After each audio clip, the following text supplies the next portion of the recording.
श्री सच्चिदानंद सद्गुरु साईनाथ महाराज की जय। ओम श्री दत्तात्रेय गुरुभ्यो नमः। श्री गुरु रंगावधूत नमो नमः। विश्वनेस्तं श्री रंगावधूत चरितामृतम् अध्यायं 6 छात्र देवो भव। ఆస్తికత్వం ఆత్మవిశ్వాసం. అది 1917 సంవత్సరం. ఆ రోజుల్లో ఉన్నత పాఠశాలలో స్కూల్ ఫైనల్ పరీక్షల్లో ఉత్తీర్ణత పొందిన విద్యార్థులు ప్రభుత్వ రంగంలోని అనేక విభాగాల్లో ఉద్యోగార్హత పొందేవారు. ఆయా విద్యార్థులకు మౌఖిక పరీక్ష, ఇంటర్వ్యూలలో కూడా తెలివి ప్రదర్శించిన విద్యార్థులకే ఉద్యోగం దక్కుతుంది. వళామె చదువుతున్న గోదారాలోని ఉన్నత పాఠశాలలో స్కూల్ ఫైనల్ పరీక్షలు జరిగాయి. చివర మౌఖిక పరీక్ష ఉన్నది. అహ్మదాబాద్లోని గుజరాత్ కళాశాల ప్రిన్సిపాల్ అయినట్టి రాబర్ట్సన్ గారు విద్యార్థులకు మౌఖిక పరీక్ష చేయటానికి నియమింపబడినారు. ఆయన కళాశాలలోని తన గదిలోనే పరీక్ష నిర్వహింపబోతున్నారు. గోదారాలోని ఉన్నత పాఠశాల నుండి పరీక్షకు వచ్చిన విద్యార్థులందరూ తమకు నిర్దేశించబడిన రోజున గుజరాత్ కళాశాల నందు నిర్ణీత సమయానికి హాజరయ్యారు. వీరందరూ ప్రిన్సిపాల్ గదికి ప్రక్కనే ఉన్న మరొక గదిలో నిరీక్షిస్తూ ఉన్నారు. మన వళామె ఆ విద్యార్థులలో ఒక్కడై ఉన్నాడు. ఆ గుజరాతీ కళాశాల ప్రిన్సిపాల్ రాబర్ట్సన్. ఆయనతడు ఆంగ్లేయుడు. ఆంగ్ల భాష విషయంలో కఠినుడే. వినయం లేని విద్యార్థులకు ఆయన యముడే. వళామె ప్రజ్ఞావంతుడు, ఆత్మవిశ్వాసం మెండుగా గలవాడు, దేశభక్తి గల విద్యార్థి. ఆంగ్ల భాష కావచ్చు. ఏ ప్రశ్నకైనా కుండబద్దలు కొట్టినట్లు సమాధానం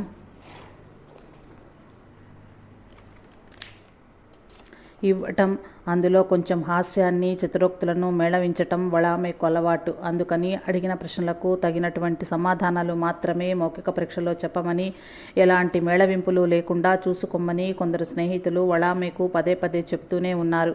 ఆయన వళామె యొక్క ఆత్మవిశ్వాసాన్ని అవిధేయతగా తలచి ఫెయిల్ చేస్తాడని వారి భయం. అలాగేనని అందరికీ బదులిచ్చాడు వళామె. కొద్దిసేపు అయిన తరువాత వళామె వంతు వచ్చింది. నవ్వుతూ ప్రిన్సిపాల్ గదిలోకి వెళ్ళాడు.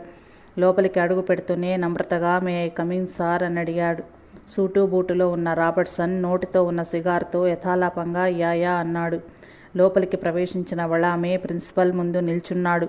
ఆ ప్రిన్సిపల్ కొద్దిసేపు అతన్ని తేరిపారి చూచాడు.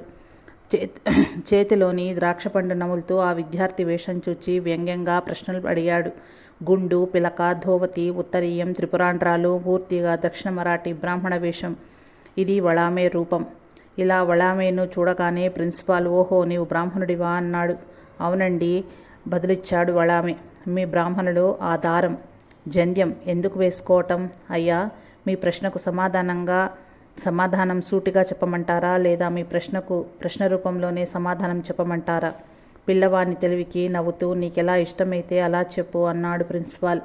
అయ్యా, అందం అనేది చూచేవాని దృష్టిని బట్టి ఆధారపడి ఉంటుంది. నాకు ఇష్టమైనది మీకు అయిష్టం కావచ్చు. నా వస్త్రధారణ మీకు వింతగా తమాషాగా అనిపించినట్లే మీరు ధరించిన కాలర్, నెక్ టై నాకు అసాధారణమని అనిపిస్తున్నాయి. మరి మీరు ఆ కాలరు, టై ఎందుకు ధరిస్తున్నారు? ధైర్యంగా ప్రశ్నించాడు విద్యార్థిగా ఉన్న వళామె. ఇవి నా క్రైస్తవ మత చిహ్నాలు అయ్యా. మా విషయమో అంతే. మీరు అడుగుతున్న ఈ జంధ్యం హిందూ బ్రాహ్మణ చిహ్నం. అంటే ఆ తాడు తీసేస్తే నీవు హిందూ బ్రాహ్మణుడివి కాకుండా పోతావా? మరి టై, కాలర్ లేకుంటే మీరు క్రైస్తవులు కాకుండా పోతారా? అలాంటిదేం లేదు. వీటిని ధరించటం వలన ఇవి నా మత నియమాన్ని నాకు గుర్తు చేస్తూ నేను నిజమైన క్రైస్తవుడననే భావన కలుగుతుంది. ఏ పనులైతే నా మతం నిషేధించినదో ఆ పనులు చెయ్యకుండా ఉండేందుకు గాను, నన్ను జారనివ్వకుండా క్రైస్తవునిగా నిలబెట్టేందుకు గాను దోహదపడతాయి. సరిగ్గా అదేవిధంగా ఈ పవిత్ర యజ్ఞోపవీతం కూడా నేను నిజమైన పవిత్రమైన బ్రాహ్మణుడని తెలియచేస్తుంది. మరియు అపవిత్రమైన అధార్మికమైన పనులు చేయకుండా నిరోధిస్తుంది. వళామె నుండి వచ్చిన చురుకైన సమాధానాలు ఆ ప్రిన్సిపల్ తన సంభాషణ మరికొంత కొనసాగించే విధంగా ప్రోత్సహించినవి. సరే, ఆ గుండేమిటి? తలంతా గుండ్రంగా క్షవరం చేసుకోవటం ఎందుకు? అడిగాడు ప్రిన్సిపాల్. అయ్యా, మాది చాలా పేద దేశం కదా. గుండుకయ్యే మంగళి ఖర్చు ఒక అణా మాత్రమే. మీ వల్లే క్రాఫింగు కావాలంటే 4 అణాల ఖర్చు కదా. గుండుతో మరి ఇంకేమీ ప్రయోజనం లేదంటావైతే? అయ్యా, ఎందుకు లేవు? శుభ్రంగా ఉండే తల మెదడును చల్లబరుస్తుంది. మంచి ఆలోచనలు సంపూర్ణంగా వస్తాయి. మరి నిజంగానా? అయ్యా, నాకు అనుమానం లేదు. అది నా అనుభవం. కావాలంటే మీరు కూడా గుండు చేయించుకొని చూడండి. కనీసం ఒక్కసారైనా ప్రయత్నించి చూడండి. నా మాట అబద్ధమని తేలితే నన్ను ఫెయిల్ చేయండి. ఈ ప్రశ్న పరంపరలు, వివరణలు ఇంగ్లీష్లోనే సాగాయి. వళామే నిర్భీతికి, వాక్చాతుర్యానికి పగలబడి నవ్వాడు ప్రిన్సిపాల్ రాబర్ట్సన్. మొత్తం మీద ఆయన ఒక చురుకైన రుజువర్తనం కలిగిన విద్యార్థిని కలుసుకున్నందుకు సంతోషపడ్డాడు. అంతేకాకుండా తన మతం యొక్క గొప్పతనాన్ని తెలియచేయటంలో వళామే ప్రదర్శించిన శక్తియుక్తులు రాబర్ట్సన్ ఆలోచనలపై పెద్ద ప్రభావాన్ని కలుగజేశాయి. ఆ సంవత్సరం వళామే స్కూలు ఫైనల్ మెట్రికులేషన్ ప్రథముడిగా ఉత్తీర్ణుడయ్యాడు. దాంతో హై స్కూల్ హెడ్ మాస్టర్ గారి ప్రశంసలు అందుకున్నాడు. తన ప్రియ విద్యార్థిని ఆయన ఎంతగానో మెచ్చుకున్నాడు. వళామేకు ఆ వయసులోనే అంత ఆత్మవిశ్వాసం ఎక్కడిది? తను పొరపాటు చెయ్యడు. దత్తప్రభుని పాదాలపై ఉంచిన శిరస్సు అంతఃశుద్ధి కారణంగా నిర్మల హృదయం పొందినదే. మరెక్కడా వంచవలసిన ఆవశ్యకత రాలేదాయనకు. దత్తప్రభు కాదన్నదేది తన జీవితంలో కానే కాదు. అవునన్నది ఆగనుకాక ఆగదు. దత్తప్రభు కాదన్నదేది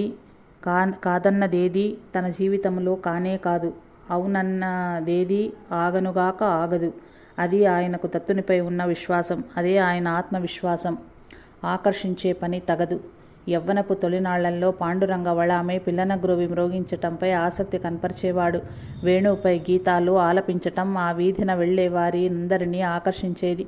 ఆయన స్నేహితులు బాగా ఆకర్షితులై వేణునాదం వింటూ సంతోషపడేవారు. నాడు బృందావనంలో శ్రీకృష్ణ పరమాత్మ వేణు ఊదుతుండగా పిల్లలు, పెద్దలు, స్త్రీ పురుషులతో పాటు గోవులు, ఇతర పశుపక్షాదులే కాకుండా అక్కడి చెట్టు, పుట్ట, పర్వతాలు, నదీనదాలు సర్వము తన్మయత్వంతో మంత్రముగ్ధులవటం అద్భుతం. అట్లే వళామే పిల్లనగ్రోవి ఊదుతూ ఉంటే వింటున్న వారి చెవుల్లో నుంచి హృదయాల్లోకి ఏ మత్తు చేరేదో గాని ప్రతి ఒక్కరూ పరవశులయ్యేవారు. ఒకసారి వళామే వేణు ఊదుతుండగా ఇంటికి దగ్గరలోనే నివాసముంటున్న ఒక యువతి అక్కడికొచ్చింది. అయితే పరిసరాలను సైతం మరిచిపోయి పిల్లనగ్రోవి మ్రోగించటంలో లీనమైన వళామే ఆ అమ్మాయి వచ్చిన విషయాన్ని పట్టించుకోలేదు.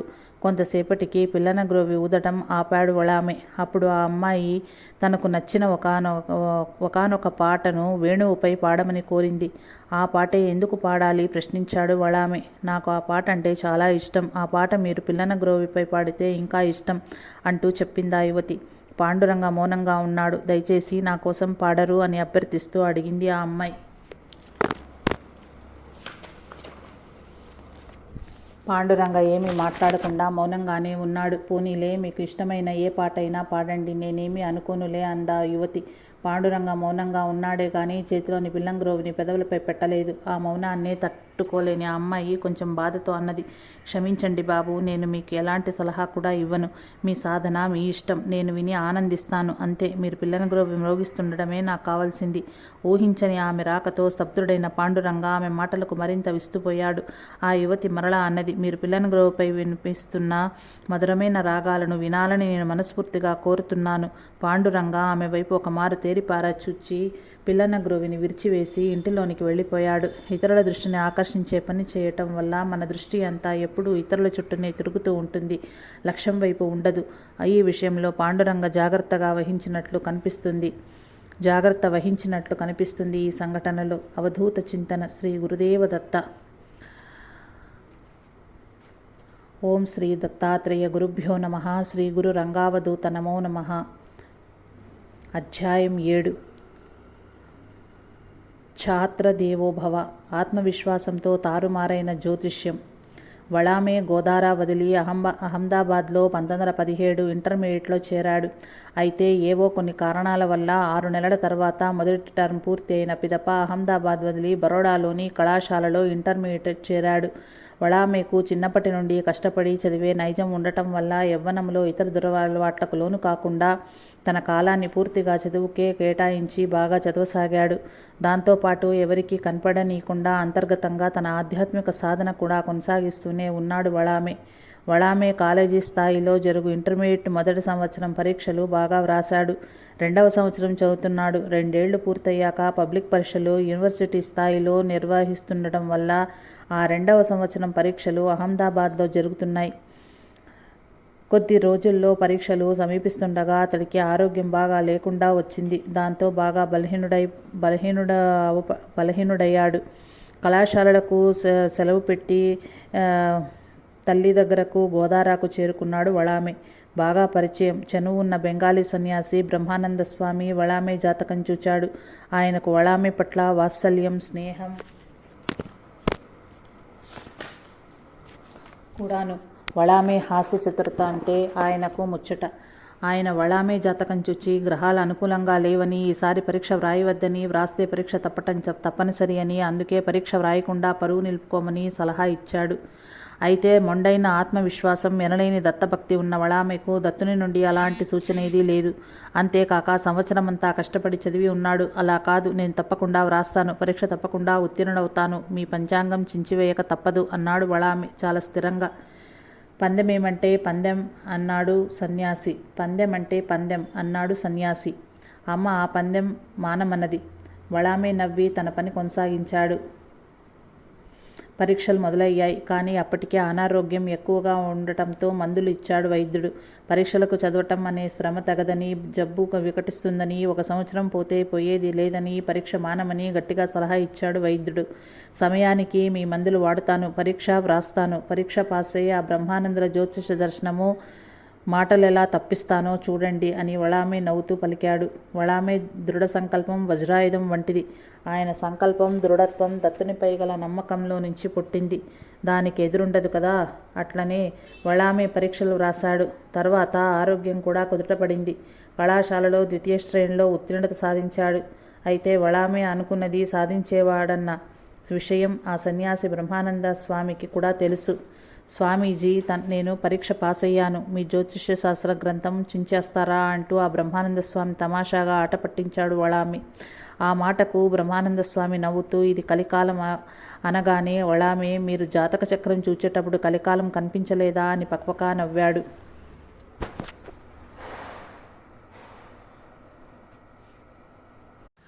కొద్ది మాటలే ప్రభావితం. పాండురంగ వళామె తీవ్ర పఠనాశక్తి కలవాడు, లోతుగా ఆలోచించగల వివేకి, మంచి వక్త కూడా, భాష మీద మంచి పట్టు కలిగి ఉన్నవాడు కూడా. మాటల్లోని తార్కికతకు అందరూ విస్మయం చెందాల్సిందే. కానీ బహిరంగంగా ఉపన్యసించటానికి వళామె ఇష్టపడడు. పేరు కోసమో గొప్పల కోసమో వేదికలెక్కటం, వాక్కును వ్యర్థపరచటం వళామెకు ఇష్టం లేదు. సంవత్సరాంతంలో కళాశాలలో ఉత్సవాలు జరుగుతున్నాయి.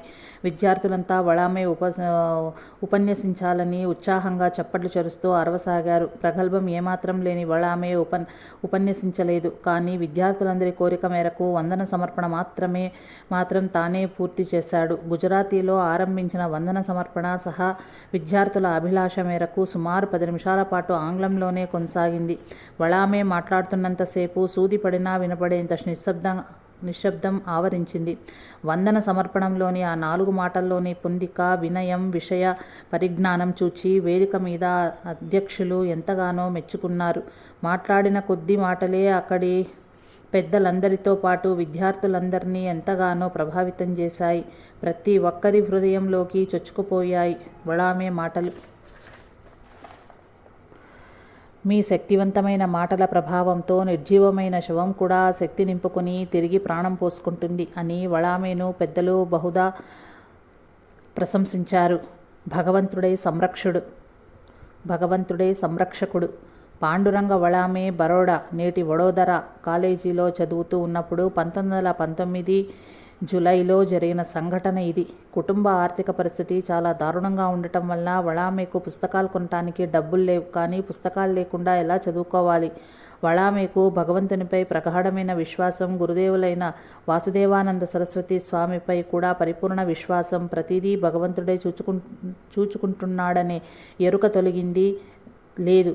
అదే ధీమాతో ఉన్నాడు. కానీ ఎవరినీ తన అవసరానికి అర్థించింది ఏనాడూ లేదు. భగవంతుని నిర్ణయం, గురుదేవుల దయ ఎలా ఉంటే అలా జరుగుతుందని నిమ్మళంగా ఉండిపోయాడు. బరోడాలోని అలెంబిక్ కెమికల్ వర్క్స్ కంపెనీ స్థానిక పేద విద్యార్థులకు ఆర్థికంగా సాయపడుతుండేది. మన పాండురంగ వళామెకు మాత్రము తన క్లిష్ట పరిస్థితిని మరొకరిని చెప్పుకొని సహాయం పొందటం ఇష్టం లేదు. అందువల్ల ఆ కంపెనీ వాళ్లను ఆయన కలవలేదు. అయితే గోదారాలో తన తండ్రికి ఒకనాడు ఆశ్రయం ఇచ్చిన సఖారాం సర్పోతాధార్ అన్నగారైన దత్తోపంత్ బరోడాలో నివసిస్తుండేవారు. ఆయనకు పాండురంగ మనస్తత్వము ఎరిగి ఉండటం వల్ల ఒకరోజు ఆయనే స్వయంగా పాండురంగ దగ్గరకు వచ్చి తనకు అడ్డు చెప్పకుండా తన మాట విని తనతో రమ్మని చెప్పి నేరుగా అలెంబిక్ కెమికల్ వర్క్స్ కంపెనీ వాళ్ళ దగ్గరకు తీసుకుని వెళ్లారు. అక్కడి వాళ్ళు ఏమీ మాట్లాడకుండానే పాండురంగ చేతిలో 50 రూపాయలు ఉంచి చదువుకు ఖర్చు పెట్టుకోమని చెప్పారు. ఆ రోజుల్లో 50 రూపాయలంటే పెద్ద మొత్తమే మరి. అప్పుడు వళామేకు భగవద్గీత శ్లోకం జ్ఞాపకం వచ్చింది. అనన్యాశ్చింతయంతో మా ఏ జనా పర్యుపాసతే తేషాం నిత్యాభియుక్తాయాం యోగక్షేమం వహామ్యహం. అనన్యాశ్చింతయంతో మా ఏ జనా పర్యుపాసతే తేషాం నిత్యాభియుక్తానాం యోగక్షేమం వహామ్యహం. భగవంతుడిని అనన్యంగా చింతన చేస్తూ ప్రతి విషయానికి ఆయనపైనే ఆధారపడే వారి యొక్క అన్ని విషయాలను పూర్తి అంకితభావంతో తానే నిర్వహిస్తాడు. అవసరమైన వాటిని సమకూర్చటం, సమకూరిన వాటిని రక్షించటం చేస్తాడు భగవంతుడు. భగవంతునిపై ఆధారపడిన పాండురంగను ఆయన ఎలా చేయిపట్టి నడిపిస్తున్నాడో స్పష్టమవుతున్నది కదా. దత్తుడు పంపిన కాలేజీ ఫీజు. దత్తుడు పంపిన కాలేజీ ఫీజు. పాండురంగ వళామే బరోడా నేటి వడోదరా కాలేజీలో BA చదువుతున్నాడు. ఆ సంవత్సరం 2వ సెమిస్టర్ సమయంలో కట్టాల్సిన 2వ విడత సెకండ్ టర్మ్ ఫీజు కట్టేందుకు తన వద్ద సరిపడా డబ్బు లేదు. చేసేదేముంది? దత్తునకు విన్నవించుకున్నాడు. ఇక ఆందోళన లేదు. తాను చదువు కొనసాగించాలన్నది దత్తప్రభుకి ఇష్టమైతే డబ్బు ఏర్పాటు జరుగుతుంది. జరగలేదంటే దత్తప్రభుకి ఇష్టం లేదని చదువు మానివేయడమే. ఇది వళామే నిర్ణయం. ఇక ఆందోళన ఎందుకు? దత్తునిపై నిజంగా భారం వేయడం అంటే ఆయననే విశ్వసించటం అంటే ఇదే. ఫీజు కట్టేందుకు ఆ రోజే ఆఖరి గడువు. ఆ రోజు ఎవరో ఆగంతకుడు వాకిట నిలిచి పాండురంగ వళామే ఉన్నాడా అని పిలుస్తున్నారు.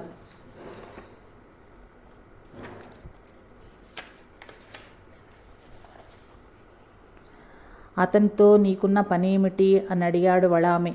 తానెవరో చెప్పకుండానే అతనికి డబ్బివ్వాలి అన్నాడు ఆగంతకుడు. అలానా? అతడు పక్క గదిలో ఉన్నట్టున్నాడు, వెళ్ళి చూడు చెప్పాడు వళామే.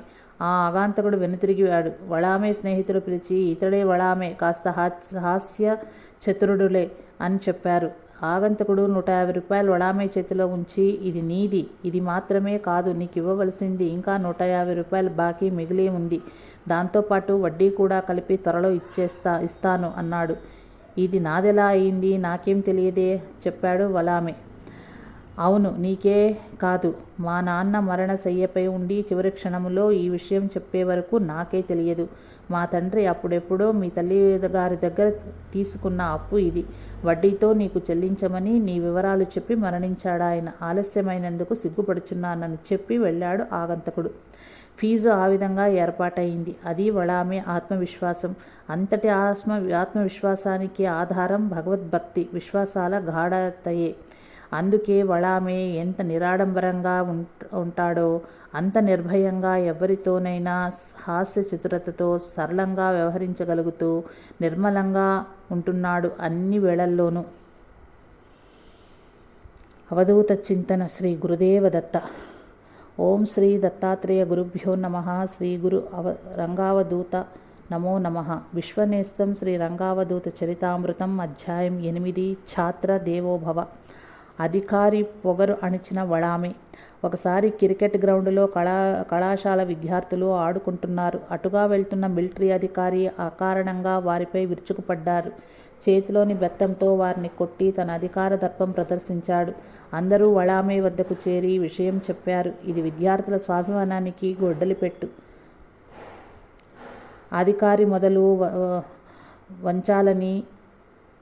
అధికారి మెడలు వంచాలని తీర్మానించాడు వళామే. కాకుంటే కొన్ని షరతులు తప్పనిసరి చేశాడు. గొడవలుండరాదు, ఆందోళన, హింస అస్సలు పనికిరాదు, కాలేజీ ఎగ్గొట్టం కుదరదు, అయిష్టాన్ని ఉద్యమాన్ని ఐకమత్యంగా నడిపి ఘాటుగానే నిరసన ప్రదర్శించాలి. తరగతిలో అందరూ ఉండాలి. పాఠం వినడం, వ్రాసుకోవటం చెయ్యరాదు. ఊరంతా పోస్టర్లు అంటించాలి. ఇవి విధి విధానాలు. విద్యార్థులందరూ వళామె చెప్పినట్లే చేశారు. దాంతో ఊరంతా ఆ అధికారి పొగరు ఎండగట్టినట్లయింది. కళాశాల ప్రిన్సిపాలు విద్యార్థులను పిలిచి జరిగింది తెలుసుకున్నాడు. అక్కడే ఉన్న ఆ అధికారికి అతని పొరపాటును ఎత్తిచూపుతూ అందుకు పరిహారంగా వ్రాతపూర్వకంగా క్షమాపణ చెప్పనిచో ఉద్యమం ఎంత దూరమైనా వెళ్తుంది నిక్కచ్చిగా తెలియజేశాడు వళామె.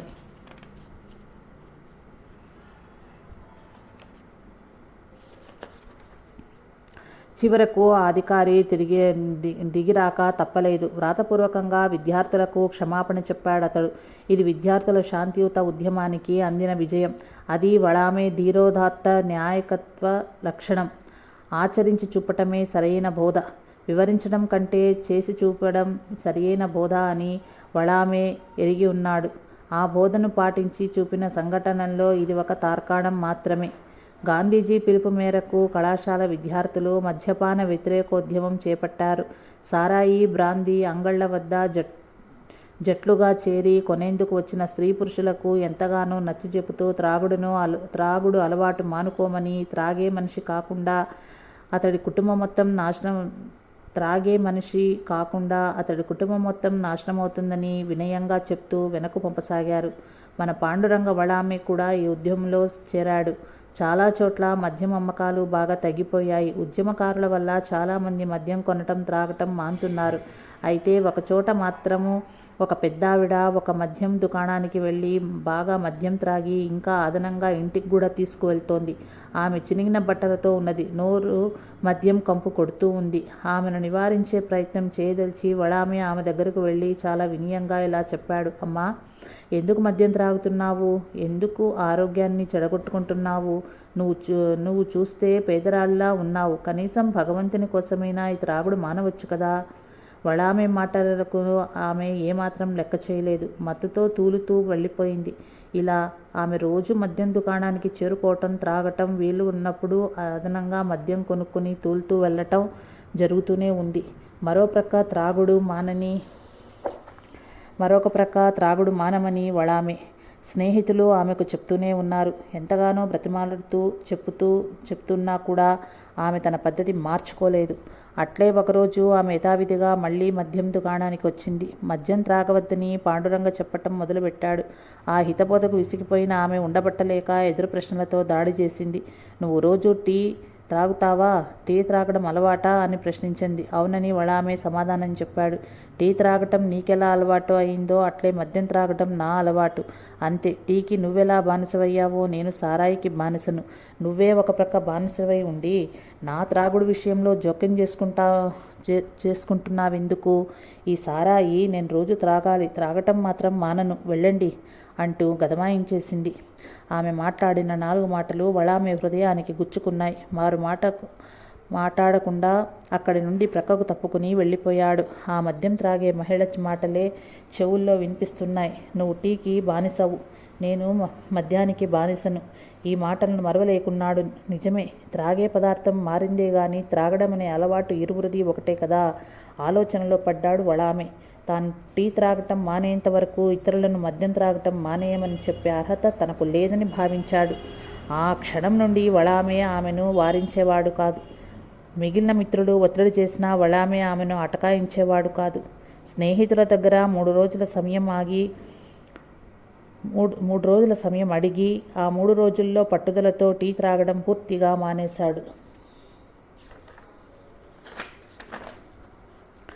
ఆ తర్వాతి రోజు వళామె ఆమె దగ్గరకు వెళ్ళి తాను టీ త్రాగటం మానేశానని, ఆమెను మద్యం త్రాగటం మానేయమని స్థిరమైన కంఠంతో అభ్యర్థించాడు. స్థిమితమైన వళామె సర్వం ఆమె మనసును మార్చింది. మొట్టమొదటిసారిగా ఆయన అభ్యర్థనను అంగీకరించింది. ఇక మద్యం త్రాగనని, బ్రాందీ షాపు వైపు కూడా రానని స్థిరంగా చెప్పి వెళ్ళింది. జీవితంలో ప్రతి అంశాన్ని తన సాధనకు అనుకూలంగా మలుచుకున్నట్టు ఆచరిస్తూ ఉండటం వల్లనే ఆయన యొక్క స్వరానికి స్థిరత్వంతో కూడిన ఆజ్ఞ వంటి ప్రార్థన సాధ్యమైంది. బోధించే ముందు ఆచరణ ఉండాలి అని తెలియజేసిన గురువుగా ఆమెకు గౌరవమిస్తూ వళామె ఆమెకు తల వంచి మనసులోనే అభివాదం చేసుకున్నాడు. సగం గుండు సగం మీసంతో నగ్నంగా. పాండురంగ వళామే సంధ్యావందనాది కార్యక్రమాలతో పాటు తండ్రి ఉపదేశించిన రామనామ జప సాధన, గురుదేవులు సూచించిన శ్రీ గురుచరిత్ర పారాయణం చేయటం ఖచ్చితంగా పాటిస్తూ తన యొక్క ఆధ్యాత్మిక జీవితానికి మెరుగులు దిద్దుకుంటున్నాడు. ఆసనాలు వేయటం, ప్రాణాయామం చేయటం, ఏకాగ్రత పెంచుకోవటం, ధ్యానం చేయటం ద్వారా యోగ సాధన సాగిస్తున్నాడు. తన యొక్క ఆధ్యాత్మిక సాధనాభ్యాసం కోసం ఆయన తెల్లవారుజామున 2 గంటలకల్లా నిద్రలేచేవాడు. ఆయన రాత్రిళ్ళు చదవటం చేసేవాడు కాదు. ఆయన యొక్క సహాయాధ్యాయి ఇలా చెప్తుంటాడు. ఒకవేళ నేను గనుక తెల్లవారుజామున నిద్రలేవకపోతే పాండురంగ నన్ను నిద్రలేపుతూ నిన్ను పలకరించేందుకు అప్పుడే సూర్యుడు ఉదయించాడు అని చెప్పేవాడు. పండితులను కానీ మహాత్ములను కానీ దర్శించాలని అభిలాష ఉండేది పాండురంగకు.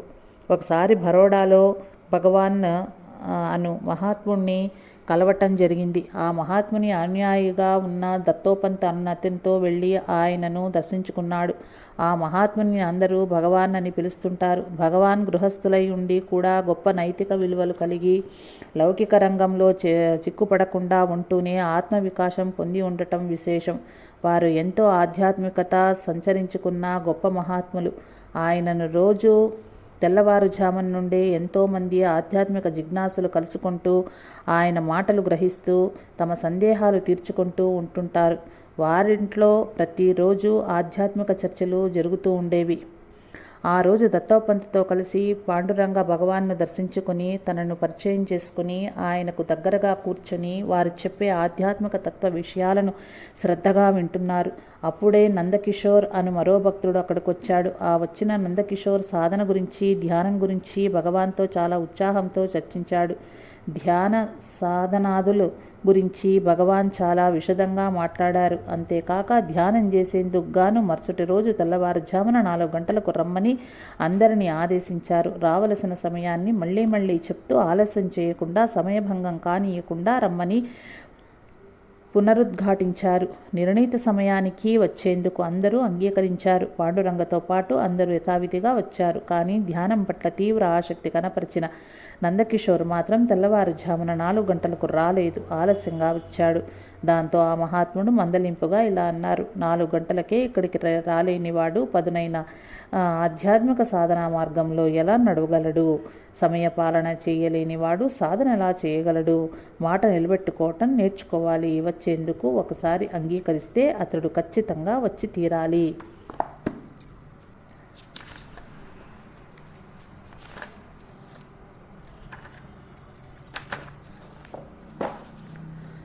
సమయపాలన, మాట నిలబెట్టుకోవటం అనే 2 పాఠాలు తమ మాటల్లో స్పష్టం చేశారు భగవాన్. ఆయన మాటలు పాండురంగ హృదయంలో ఉత్తేజాన్ని నింపుతున్నాయి అనడంలో ఆశ్చర్యం లేదు.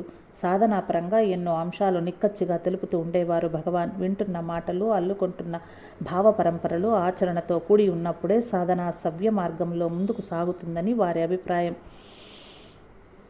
అందుకు తగ్గట్లుగానే ఆయన సాధనకు తగు పరీక్షలు పెట్టేవారు. ఒకసారి భగవాన్ ఒక సాధకుడితో, నీ శరీరం మీద నూలు పోగు లేకుండా తల ఒక ప్రక్క మాత్రమే గుండు చేయించుకుని రావాలి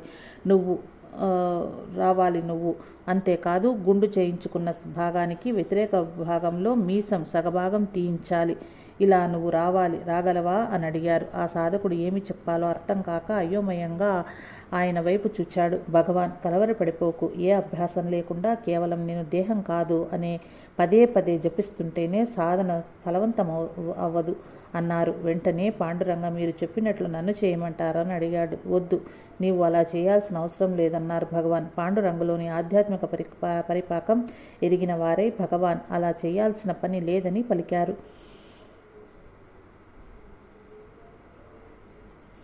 నిజానికి ఆధ్యాత్మిక మార్గంలో పయనిస్తున్నామని అనుకునే వారందరూ జపతపాలు చేస్తున్నారు, మహాత్ముల బోధలు వింటున్నారు, చిలుక వల్లే వేసినట్లు మరొకరికి చెప్తున్నారే కానీ ఆచరణ దగ్గరకు వచ్చేసరికి ఎవ్వరూ నిలవటం లేదు. అంటే శరీరం మీద ఉండే ప్రీతి, ప్రపంచం పట్ల ప్రీతిని అంటే మోహాన్ని కలగజేస్తూ ఇంకా పెంచుకునేందుకే మనస్సు తప్పిస్తుంటుందే గాని తన స్వస్థితితో నిలిచేందుకు చేయాల్సిన సాధన మాత్రం కరువు అవుతుంది. దేహభ్రాంతి పోగొట్టుకునే దిశలో సాధన చెయ్యకుండా ఏమి చేసినా ఆశించని ప్రయోజనం శూన్యమే అవుతుంది.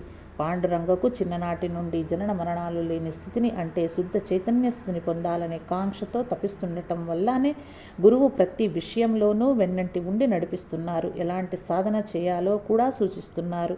సమాజంలో పేరు ప్రఖ్యాతులు, సంపదలు, వస్తు వాహనాలు, అధికారాలు పాండురంగ ఏనాడు కోరలేదు. ఏ పని చేస్తున్నా తన పరమ గమ్యాన్ని మాత్రమే మరువలేదు. తన కాలాన్ని ఆత్మ వికాసానికే వెచ్చించసాగాడు.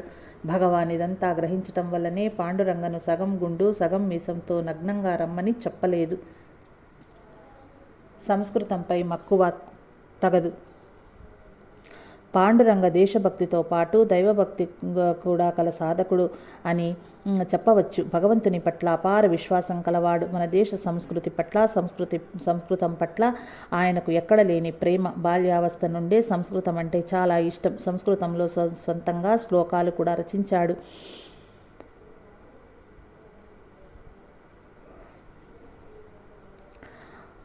ఆ ఇష్టం కాలేజీ రోజుల్లో కూడా ఉండేది. సంస్కృత భాష మీద ఉన్న పట్టు ఆయనకు గర్వంగా కూడా ఉండేది. ఒకసారి మహాత్మా భగవాన్ మాటల మధ్యలో సంస్కృతం పట్ల పాండురంగనకు ఉన్న మక్కువ తెలుసుకున్నారు. అప్పుడు ఆయనను భగవాన్ ఇలా అడిగారు: ప్రాకృత వ్యవహారిక భాషలోని గ్రంథాలు ఏమైనా చూచావా? జ్ఞానేశ్వరి గురించి ఏమి చెప్తావు? ఇటువంటి గ్రంథాలు ఏమైనా చదవటానికి ప్రయత్నం చేశావా అని. ఎవరికైతే సంస్కృతం తెలియదో వాళ్ళు ప్రాకృతం ఉపయోగిస్తారు. అయినా ప్రాకృత సాహిత్యంలో ఏం ఉంది అని వ్యావహారిక భాష పట్ల తేలిక భావాన్ని ప్రదర్శించాడు పాండురంగ. భగవాన్ తమలోని ప్రశాంతత, చిరునవ్వును చెదరనీయకుండానే కాదు, నువ్వు ఖచ్చితంగా వ్యావహారిక భాషలో ఉన్న గ్రంథాలను ఒక క్రమంలో చదివి సంస్కృతం బాగా వచ్చనే అహంకారాన్ని తొలగించుకోవాలి అని సూటిగా చెప్పారు. భాష పట్ల ఉన్న మక్కువ ఆధ్యాత్మిక అనుభూతికి, పరాన్వేషణకు ఆటంకం అవుతుందని వివరించారు భగవాన్ మాటల్లోని సూక్ష్మాన్ని గ్రహించిన పాండురంగ సంస్కృత భాష పట్ల తమకున్న మక్కువను వేర్లతో సహా పెకిలించి వేశారు. చాలా రోజుల పాటు సంస్కృతంలో ఏ రచన చేయలేదు కూడా. అప్పటికే వ్యావహారిక భాషలోని శ్రీ గురుచరిత్ర చదువుతూ ఉన్నట్టి పాండురంగ భగవాన్ సూచన మేరకు జ్ఞానేశ్వరి, దాసబోధ, ఏకనాథ భాగవతము తదితర వ్యావహారిక భాషల్లో ఉన్న గ్రంథాలు చదివారు. మహాత్ములైన వారంతా వేద విజ్ఞానాన్ని సామాన్యులకు అర్థమయ్యే వ్యావహారిక భాషలోనే తెలిపారన్న విషయం అవగతమైంది.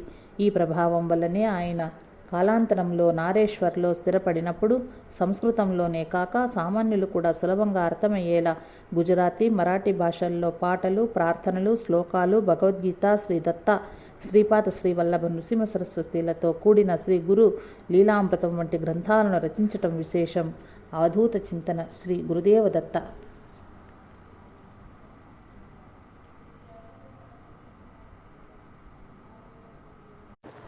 ఓం శ్రీ దత్తాత్రేయ గురుభ్యో నమః. శ్రీ గురు దత్తా రంగావధూత నమో నమః. విశ్వనేస్తం శ్రీ రంగావధూత చరితామృతం అధ్యాయం 9. ఛాత్రదేవోభవ. దైవభక్తికి తోడు మాతృదేశ భక్తి. పాండురంగ వళామెకు దైవభక్తి ఎంతగా ఉన్నదో మాతృదేశ భక్తి కూడా అదే స్థాయిలో ఉన్నది. ఆయన స్వదేశీ అభిమానంతో దేశాన్ని ఎంతగా ప్రేమిస్తున్నాడో కాలేజీ రోజుల నుండి మనకు స్పష్టమవుతూ ఉంటుంది. మాతృదేశ స్వాతంత్ర్యం కోసం గాంధీ నాయకత్వంలో యువకులు, వృద్ధులు దేశమంతా స్వాతంత్ర సమరంలో దిగిన రోజులవి.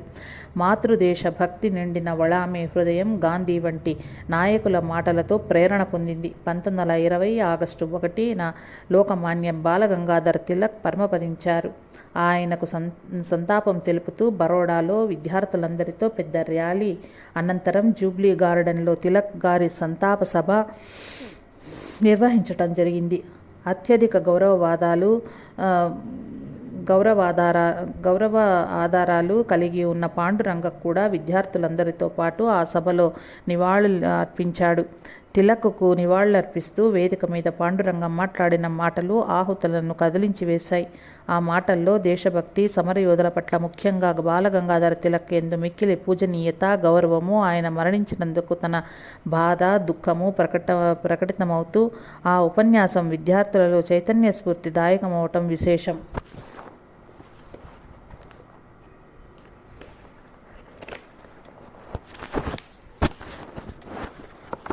సింహాన్ని రాజుగా ఎవరు నియమిస్తారు? 1920 ఆగస్టులో గాంధీజీ సహాయ నిరాకరణోద్యమానికి పిలుపునిచ్చారు. అదే సంవత్సరం డిసెంబర్లో నాగపూర్లో జరిగిన భారత జాతీయ కాంగ్రెస్ సభలో సహాయక నిరాకరణోద్యమాన్ని బలోపేతం చేయాలని గాంధీ, దేశబంధు, చిత్తరంజన్ దాస్ వంటి దేశ నాయకులు ఉద్విగ్నభరితంగా ప్రసంగించారు. వేల మంది జనులు హాజరైన ఈ సభలో స్వరాజ్య ఉద్యమాన్ని గ్రామసీమలకు అందజేసే యువకుల కోసం గాంధీ గారు పిలుపునిచ్చారు. ఆ సమయంలో వళామే గాంధీ గారిని కలుసుకున్నారు. నీవెక్కడి నుండి వచ్చావు, ఎవరివి ప్రశ్నించారు గాంధీజీ. బరోడా కాలేజీ విద్యార్థుల ప్రతినిధిగా వచ్చాను సమాధానమిచ్చాడు వళామి. నీవు ప్రతినిధి అవడానికి రుజువేమి? పోటీగా మరెవరైనా వస్తే వేయాల్సిన ప్రశ్న ఇది. ఇక్కడ అసందర్భమైన ప్రశ్న. సింహాన్ని అడవికి రాజుగా ఎవరు నియమించారంటే ఏం చెప్పాలి? వళామే మాటలతో గాంధీజీ ముగ్ధులయ్యారు. శభాష్, నీ వంటి ఆత్మవిశ్వాసం, ధీరత్వం, ముక్కుసూటితనం కలిగిన 100 మంది యువకులుంటే చాలు. మన దేశానికి స్వాతంత్రం తప్పక అనతి కాలంలోనే సిద్ధిస్తుంది. అది వళామే ముక్కుసూటితనం. బ్రిటిషు పాలక చదువులు వదిలి స్వరాజ్యాశ్రమంలో చేరిక. జాతీయ కాంగ్రెస్ సమావేశం నుండి దేశ స్వాతంత్ర స్ఫూర్తితో వెనుదిరిగి వచ్చిన పాండురంగ తన చదువును మధ్యంతరంగా ఆపేశాడు. దేశానికి సేవ చెయ్యండి, అదే గమ్యస్థానానికి చేర్చే భాగ్యమవుతుంది అని గాంధీజీ విద్యార్థులకు ఇచ్చిన పిలుపు మేరకు స్వరాజ్య స్థాపనకు తన వంతు కృషి చేయాలన్న దృఢ సంకల్పమే ఆయన తన చదువును వదిలేలా చేసింది. పాండురంగ 1 సంవత్సరం చదివితే BA డిగ్రీ పూర్తి అయ్యి ఉద్యోగం సంపాదించి ఉండేవాడు. చదువు పూర్తి చేసి మంచి ఉద్యోగం చేపట్టి తమ యొక్క జీవనాధారానికి సాయపడతారని ఇంటి దగ్గర కుటుంబం ఎదురుచూస్తూ ఉంటే ఆయనేమో చదువులను ఆపేశాడు. కానీ ఆయన మనసులో కుటుంబం పేదరికం కంటే మాతృదేశ స్వాతంత్రమే ప్రధానంగా కనిపిస్తోంది. చదువులు ఆపేసిన పాండురంగ జన్మస్థలమైన గోధార చేరుకున్నాడు. పంచమహాల్ జిల్లాలోని గోధారాతో పాటు ఇతర గ్రామ ప్రాంతాలలో ప్రజలు స్వాతంత్ర ఉద్యమంలో పాల్గొనేలా వారిలో చైతన్యం నింపసాగాడు. జనజాగృతికై పాటుపడే స్వాతంత్ర సైనికులైన పంచమహాల్స్ కేసరి అయినట్టి వామనరావు, మామా ఫడ్కే, చంద్రశంకర్ శుక్లా వంటి ఉద్దండులతో కలిసి తనవంతు సేవ చేయసాగాడు. గాంధీజీ పిలుపు మేరకు బ్రిటిష్ ప్రభుత్వం వారు ఇచ్చిన గౌరవాలను, అవార్డులను విద్యార్థికులు తిరస్కరించసాగారు. ఇంగ్లీషు విద్యను బోధించే పాఠశాలలను, కాలేజీలను విద్యార్థులు, ఉపాధ్యాయులు అధిక సంఖ్యలో వదిలివేయసాగారు. కోర్టులు, ఇతర ప్రభుత్వ సంస్థల్లో పనిచేసేవారు పలువురు తమ తమ పదవుల నుండి తప్పుకుంటున్నారు. భారత సాంప్రదాయ విద్యను అందించటం, తద్వారా ధీరులైన దేశభక్తులను తయారు చేసే లక్ష్యంతో 1920 అక్టోబర్ 18న శ్రీ గాంధీ గారిచే గుజరాత్ విద్యాపీఠం స్థాపన జరిగింది. మెకాలే విద్యా విధానంలో బ్రిటిష్ పాలకులకు అవసరమైన గుమాస్తాలను తయారు చేసే విద్యాలయాలను త్రోసి రాజని దేశభక్తి పూరితమైన ప్రాచీన సంస్కృతి ప్రబోధకమైన భారతీయ విధానంలో విద్యాబోధనకై ఏర్పడిందే గుజరాత్ విద్యాపీఠం. ఈ కళాశాలల్లో వేరే విద్యార్థుల కోసం స్వరాజ్యాశ్రమం పేరుతో హాస్టల్ కూడా ఏర్పాటు చేయడమైంది. ఈ విద్యాపీఠానికి శ్రీ గిద్వాణి గారు మొదటి ప్రిన్సిపల్. గాంధీజీ పిలుపుతో దేశభక్తితో చదువులు విడిచి ఉద్యమాల్లోకి వస్తున్న విద్యార్థులు ఈ విద్యాపీఠంలో చేరి స్వరాజ్యాశ్రమ హాస్టల్లో ఆశ్రయం పొందసాగారు. మన పాండురంగ కూడా చదువును వదిలి అహ్మదాబాద్లోని స్వరాజ్యాశ్రమ హాస్టల్కు చేరుకున్నాడు. పాండురంగ మాతృదేశ స్వాతంత్ర్యం కోసం విద్యను విడిచిపెట్టినప్పుడు ఆయన సాహసం, స్ఫూర్తి, మేధస్సు, నాయకత్వ ప్రకర్ష తెలిసిన తోటి విద్యార్థులు ఒకంత బాధపడ్డారు. తన వాగ్ధాటితో వళామే చదువు కొనసాగించి న్యాయవాద వృత్తిని చేపట్టితే ఆయనకు ఆ వృత్తిలో తిరుగుండేది కాదు.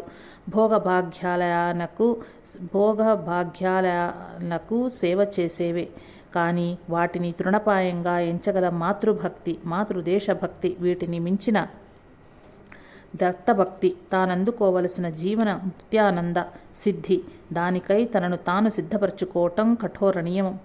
ఆయన స్వంతం గుజరాత్ విద్యాపీఠంలోని సాంప్రదాయక విద్యా విధానంలో శిక్షణ పొందసాగాడు వళామే. విద్యాపీఠంలో చదువుతూ దేశ స్వాతంత్ర కార్యకలాపాలలో పాలుపంచుకుంటున్నాడు. అక్కడ ఖాదీ దుస్తులు ధరిస్తూ సామాన్యమైన ఆహారాన్ని స్వీకరిస్తూ నిరాడంబరతో ఇతరులకు ఆదర్శంగా మసులుగోసాగాడు.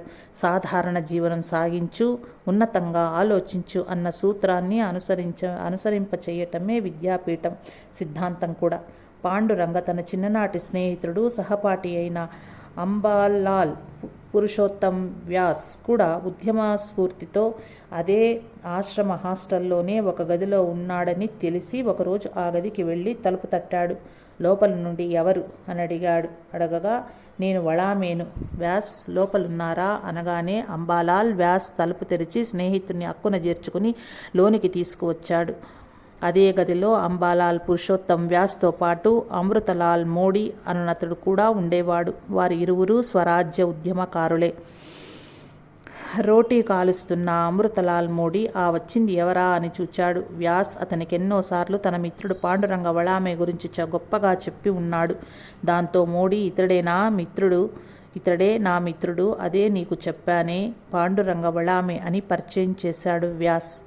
ఆనాటి నుండి అమృతలాల్ మోడీతో స్నేహం పాండురంగ జీవితం పుటలలో చివరి వరకు ఎన్నో మలుపులలో ఆయనకు తోడుగా కొనసాగించింది.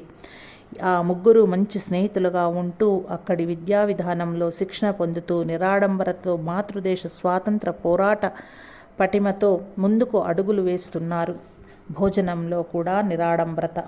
ఒక పర్యాయం న్యాయవాది జయకర్ అనే ఉద్యమకారుడు కళాశాలకు స్ఫూర్తి నింపేందుకు వచ్చాడు. ముందుగా ఆయనకు ఎట్టి స్వాగత సత్కారాలు, ఎలాంటి భోజన వసతులు ఏర్పాటు చేయాలో అంతా సమాలోచన చేశారు. అన్నీ పెద్ద ఎత్తున ఉండాలని, ఆయనకు పాయసాన్నంతో పాటు మంచి విందు భోజనం ఏర్పాటు చేయాలని ఎక్కువ మంది ప్రతిపాదన. కానీ ముగ్గురే ఆయన వళామే సహచరగణం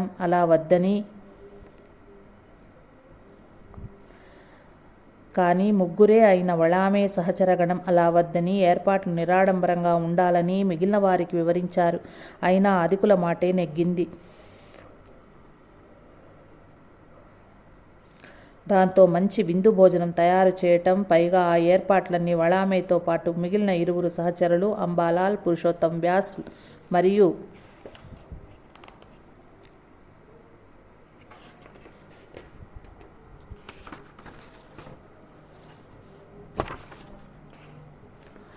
అమృతలాల్ మోడీ చేయటం జరిగినప్పటికీ భోజన సమయంలో వారు ముగ్గురు ఉండకుండా తప్పుకున్నారు.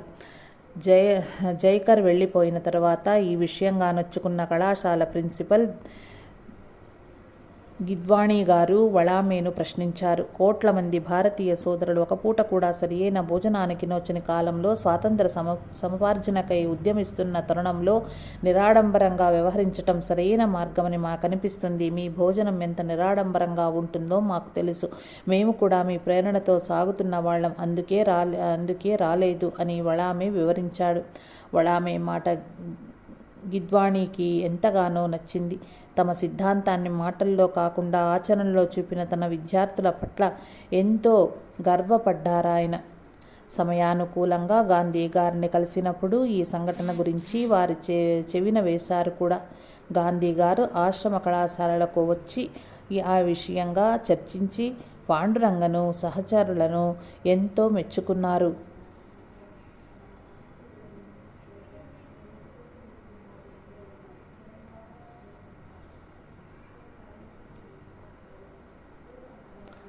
ఆ నిరాడంబరతా సూత్రం అందరూ పాటించేలా చేశారు గాంధీ గారు. అవధూత చింతన శ్రీ గురుదేవదత్త. ఓం శ్రీ దత్తాత్రేయ గురుభ్యో నమః. శ్రీ గురు రంగావధూత నమో నమః. విశ్వనేస్తం శ్రీ రంగావధూత చరితామృతం అధ్యాయం 10. ఛాత్రదేవో భవ. రణచోడుని వీక్షణం భావ సుబోధామృతం. ఒక పర్యాయం పాండురంగ డాకోరాలో రణచోడుని శ్రీకృష్ణుని దర్శనం చేసుకునేందుకు విద్యాపీఠం నుంచి డాకోర్ వెళ్ళాడు. రణచోడుని విగ్రహం దర్శించటంతోడనే ఎన్నో ఉపయుక్తమైన భావాలు పాండురంగను చుట్టివేశాయి. ఆ భావ పరంపర ఇలా సాగింది. రణచోడుని సమ్మోహనకరంగా చిరునవ్వులు భక్తుల కష్ట నష్టాలన్నింటినీ రెప్పపాటు కాలంలో మాయం చేయగలదు. ఆయన దయామయ నిష్పక్షపాత దృక్కులు దర్శించినంత మాత్రానే చూపరుల మనసులో గాంభీర్యతం నింపుతాయి. ఆయన ఎదుట ఉంచిన గంధపు రేఖలు జీవుల పట్ల రుజువర్తనను గుర్తుకు తెప్పిస్తాయి. రణచోడునికి ధరింపచేసిన బంగారు కిరీటం మనతో చెప్పినట్లు అనిపిస్తుంది. తాను కిరీటంగా మారే క్రమంలో కొలిమి మంటల్లో కాల్చబడి సమ్మెట వేటులలో కొట్టబడితేనే గాని చివరకు ఈ భాగ్యం కలగలేదని. అలాగే కిరీటంలో పొందబడిన మణులు రత్నాలు కూడా చెబుతాయి. తాము కఠినమైన సాధనలతో చెక్కబడి సానబెట్టబడితేనే చివరకు ఉన్నతమైన స్థానాన్ని దక్కించుకున్నామని. విశ్వమానవ కళ్యాణానికి పాటుపడిన మహాత్ములు మహనీయులైన సాధు పుంగవుల జీవితాలు కూడా ఇలానే ఉంటాయేమో.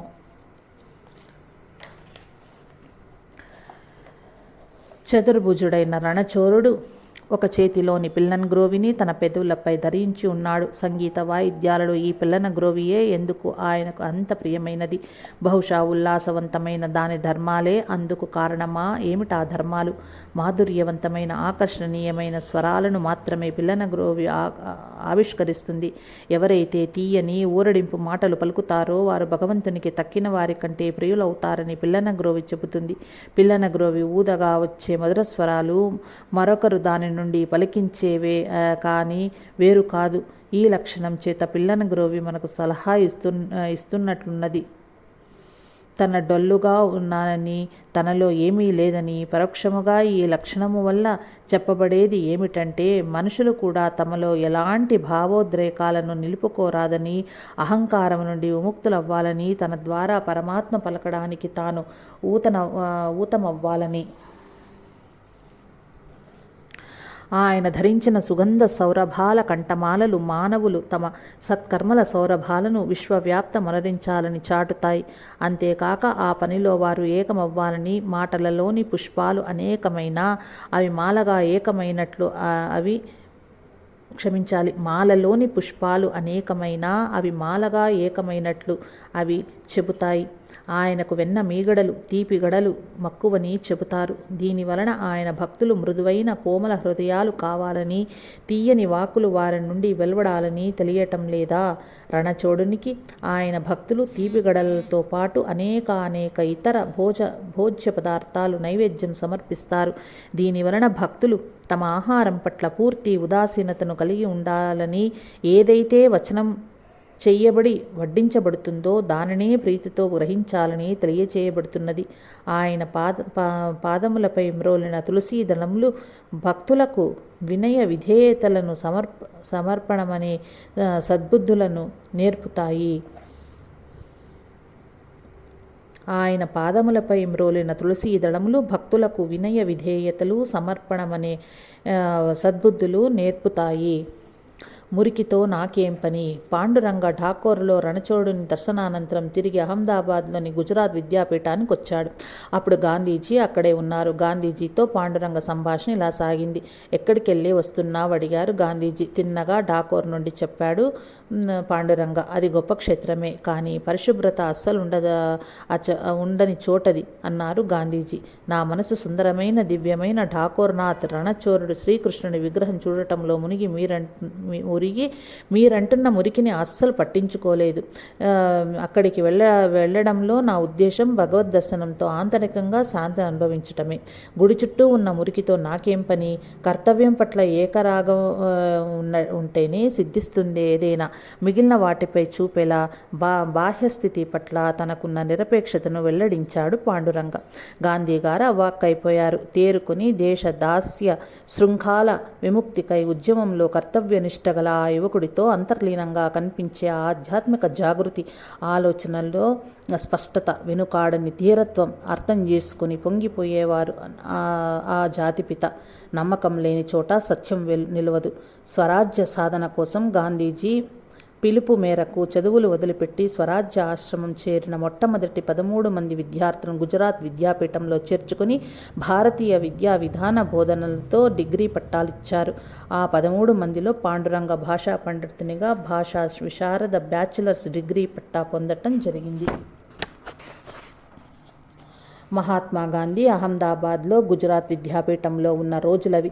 సత్యము, అహింస సిద్ధాంతములను ఇంకా బహుళంగా ప్రచారం జరిగేందుకు గాను నవజీవన పేరుతో వార్తాపత్రికను ప్రారంభించి ఉన్నారు. దీనికి సంపాదకుడు, ఎడిటర్ గాంధీజీయే. వారపత్రిక నిర్వహణ బాధ్యత అంతా గాంధీజీకి ముఖ్య అనుచరుడుగా ఉన్న స్వామి ఆనంద్ చూచుకునేవారు. స్వామి ఆనంద్కు సహాయనిగా మన పాండురంగ ఉండేవారు.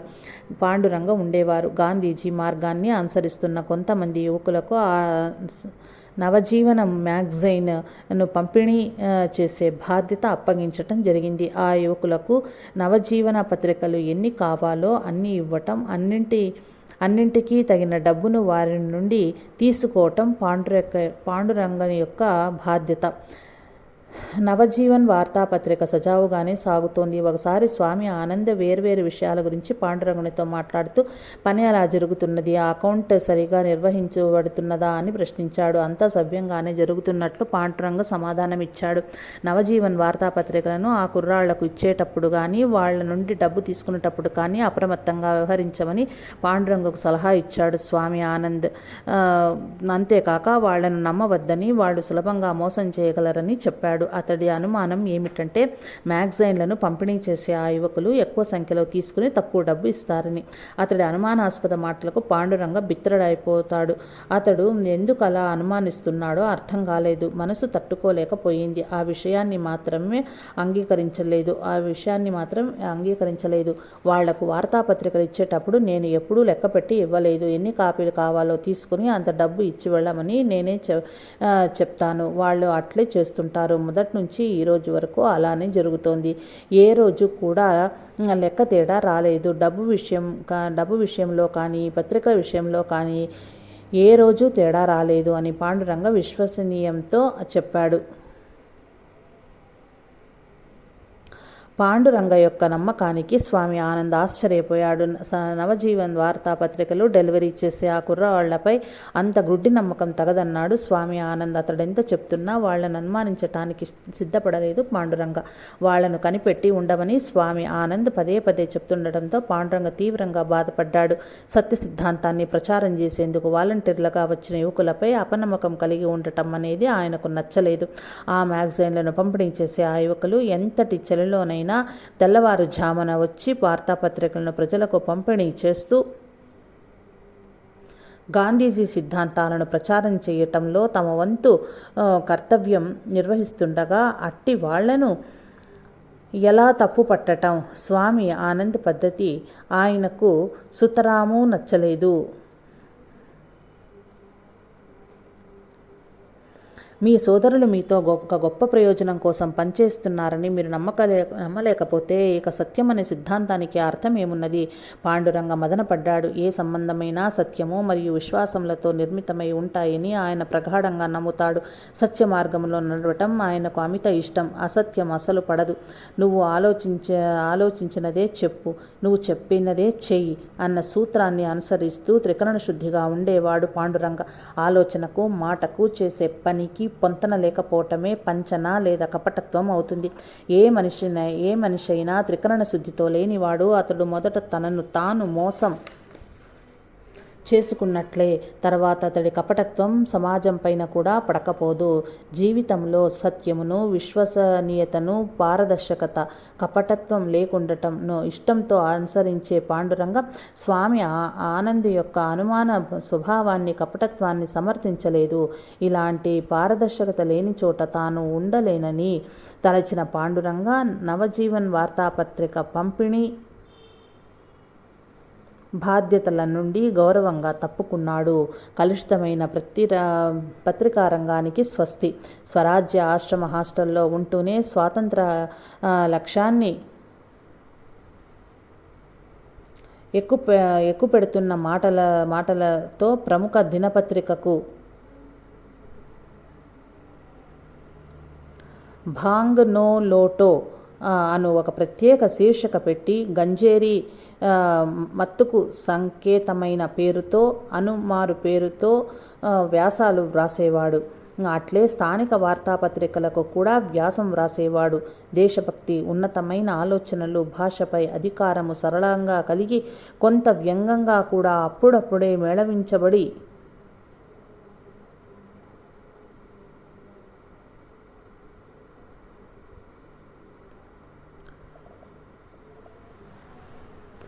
దేశభక్తి, ఉన్నతమైన ఆలోచనలు, భాషపై అధికారము, సరళత కలిగి కొంత వ్యంగ్యం కూడా అప్పుడప్పుడు మేళవించబడి నిక్కచ్చిగా, సూటిగా, విషయ స్పష్టతతో ఉండే వ్యాసాలు నిజంగానే చతురుల హృదయాలను స్పర్శించి సత్యస్ఫూర్తిని, స్వాతంత్ర్య ఉద్యమమత్తును కలిగించాయనటంలో అతిశయోక్తి లేదు. ఆయన హృదయ కమలము నుండి జాలువారే ప్రతి అక్షరము చైతన్య బీజమే.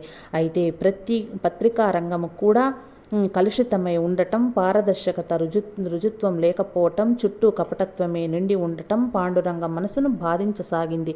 కలుషితం లేని మార్గాన్ని, వృత్తిని ఎంచుకోవాలని తలచి జర్నలిజం వదిలేసి పత్రికా రంగాన్ని దూరం పెట్టాడు. అలాంటి ఉత్తమమైనది విద్యాబోధన రంగమేనని తలచాడు. తనకు తాను చదువుల తల్లి, జ్ఞానప్రసాదిత ఆ సరస్వతీదేవి పాదాల చెంత అంకితమవ్వాలని నిర్ణయించుకున్నాడు పాండురంగ. అవధూత చింతన. శ్రీ గురుదేవదత్త. జై సాయి మాస్టర్.